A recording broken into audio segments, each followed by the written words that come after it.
The Evangelism Minute. Cutting edge insights and challenge for history's greatest mission. 1 Peter chapter 3 says this, "But sanctify Christ as Lord in your hearts, always being ready to make a defense to everyone who asks you to give an account of the hope that is in you, yet with gentleness and with reverence. Be prepared at all times to make a defense for that hope which you have in your heart." Be prepared. That's the key.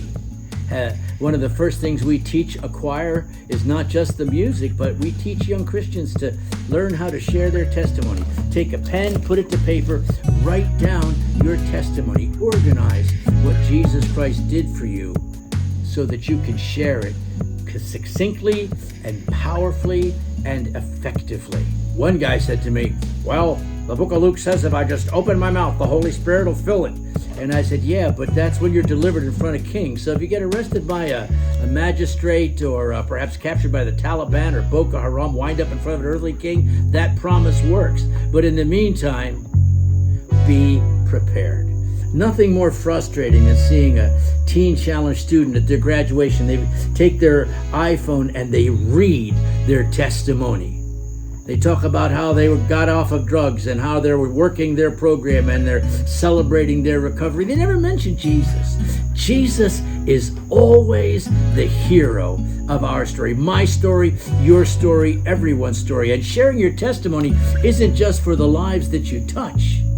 Sharing your testimony is also an active part of the discipleship process. Revelations chapter 12, verse 11 says, "They overcame the dragon by the blood of the Lamb and the word of their testimony."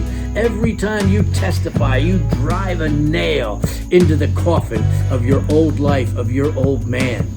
And that's why it's so important. In those days, they were worried about dying and being martyred for their faith. We're worried about whether we're going to get trolled on social media. Oh, God has called us. Have you taken pen to paper and written down your testimony? Where He found you, what He's done for you, what He means for you? Be prepared at all times to make a defense for that hope which you have in your heart. Never underestimate the power of sharing what Jesus has done in your life. We've already got the command. Let's go change the world.